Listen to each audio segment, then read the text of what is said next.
Bismillahirrahmanirrahim. Assalamualaikum warahmatullahi wabarakatuh. Terima kasih Bapak-bapak Ibu sekalian yang telah menjawab salam dariku. Jawaban salam darimu adalah doamu untukku. Semoga aku bisa kembali dalam keadaan selamat, sampai ketemu istri dan anak, dan insya Allah selamat sampai besok dan sampai hari kiamat. Salamku padamu adalah bukti cintaku padamu semua. Cintaku bukan sembarang cinta, tetapi aku mencintaimu karena Allah Subhanahu wa ta'ala. Alhamdulillahilladzi 'allama bil qalam, 'allamal insana ma lam ya'lam. Asyhadu an la ilaha illallah wa asyhadu anna Muhammadar Rasulullah. Hasbunallah wa ni'mal wakil, ni'mal maula wa ni'mal nasir. Wala haula wala quwwata illa billah. Yang kami hormati, kami muliakan Bapak Pembina, pemilik, pengurus Masjid Panitia Ramadan, Bapak Imam, calon Bapak, Bapak-bapak, Ibu-ibu, jemaah sholat Isya dan Tarawih, yang semuanya insya Allah dicintai oleh Allah Subhanahu wa ta'ala. Amin ya rabbal alamin. Pertama-tama kami mengajak pada kita sekalian untuk senantiasa mengirimkan Al-Fatihah untuk keluarga besar di Masjid Haji Abidin ini, apakah yang masih hidup maupun keluarga-keluarga yang pernah mendermakan dirinya di masjid ini, termasuk bapak-bapak, ibu-ibu yang menikmati begitu nikmatnya kita sholat di dalam masjid ini.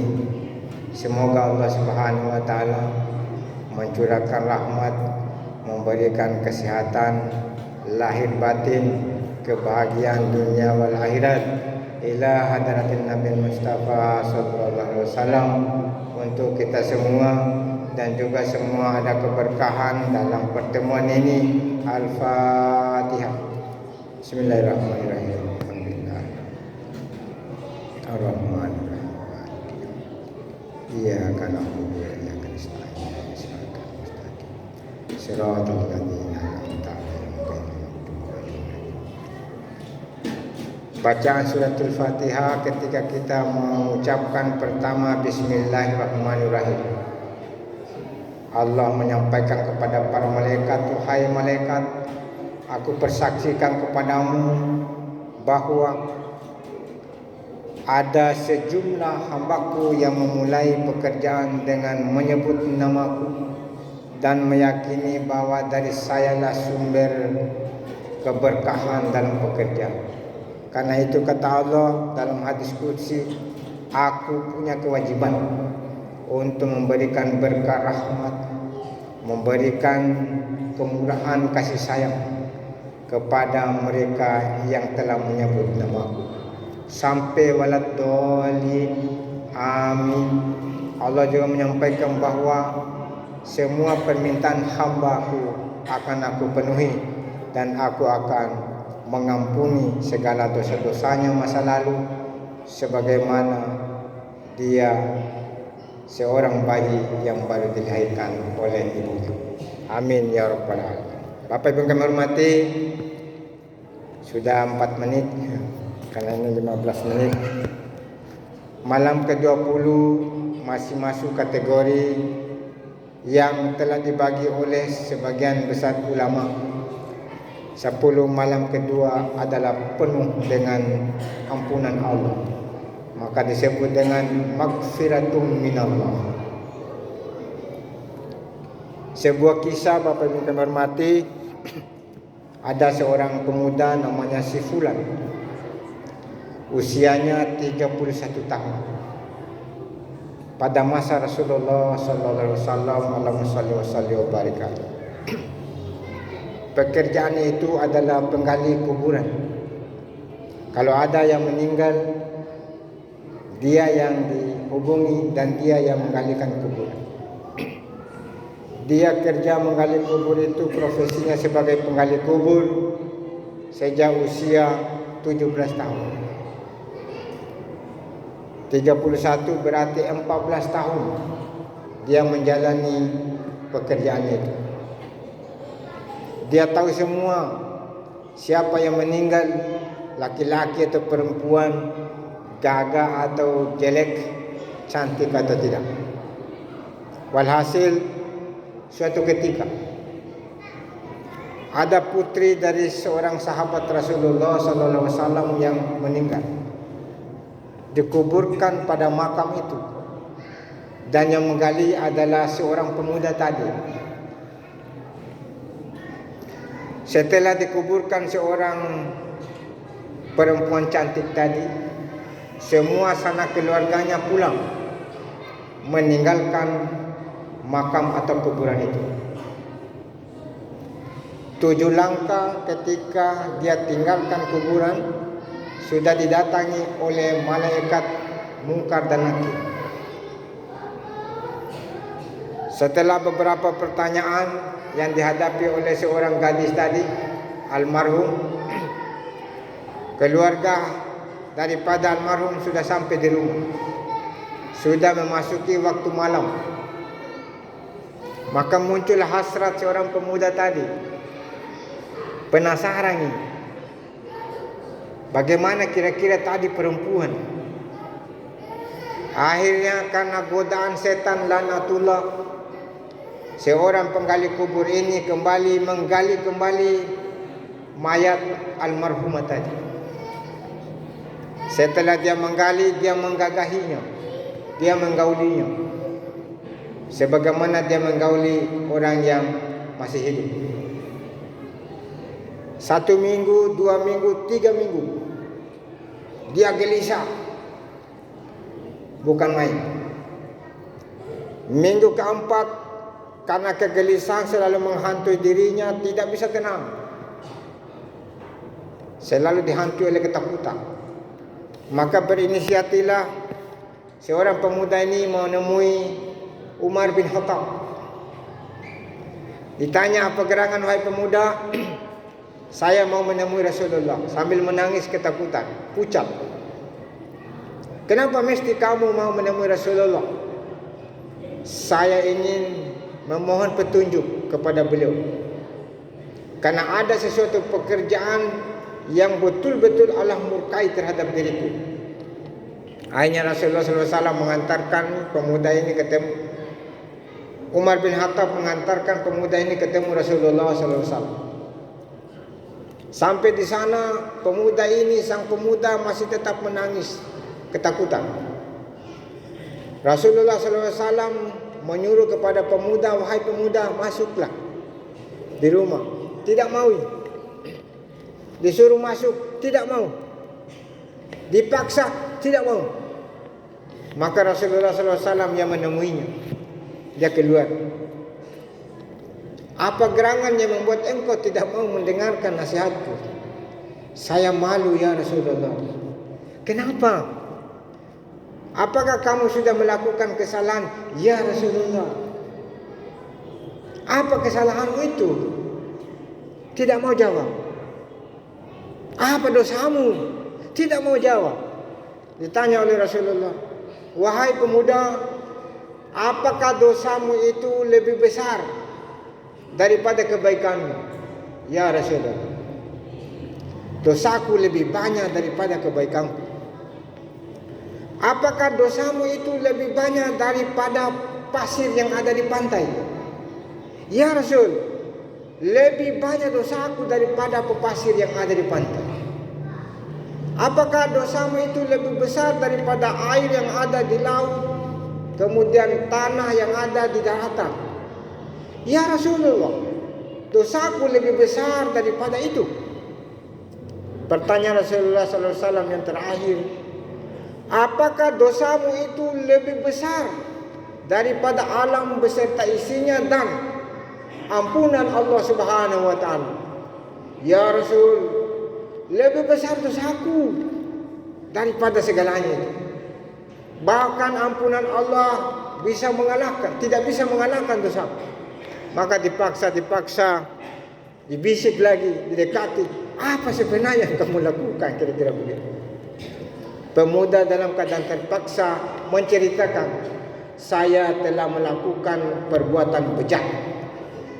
Apa? Saya menggauli mayat gadis cantik, putri daripada sahabatmu, ya Rasulullah. Di situ Rasulullah kelihatan tegas. Atuh, kamu keluar saja dari rumah. Karena kamu betul-betul melakukan dosa yang tidak pernah dilakukan orang. Ternyata ini pemuda datang, ini adalah ujian Allah juga kepada Rasul.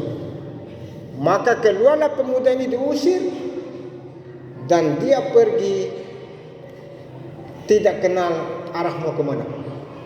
Ya. Akhirnya dia jalan terus, dia menangis ketakutan sampai di suatu pinggir sungai. Pemuda ini mau bunuh diri, mau terjun. Setiap dia mau terjun di sungai itu, dia sadar lagi, kalau saya bunuh diri 2 kali dosaku. Tiba-tiba muncul dari kata hatinya, siapa tahu masih ada kesempatan Allah mengampuni dosaku. Maka sampai muda tidak jadi membuang dirinya terjun bebas di sungai itu. Dia berwudu dan dia melaksanakan sholat 2 rakaat. Ini sholat taubat di pinggir sungai itu. Setelah sholat pertama itu dia baca Al-Fatihah dan Al-Kafirun.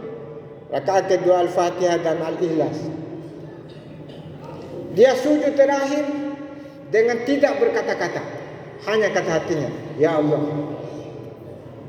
sekiranya bukan sekarang engkau ampuni dosaku, kapan engkau bisa mengampuni dosaku? Dan sekiranya bukan karena engkau Tuhanmu yang bisa mengampuni dosaku, siapa lagi yang bisa mengampuni dosaku?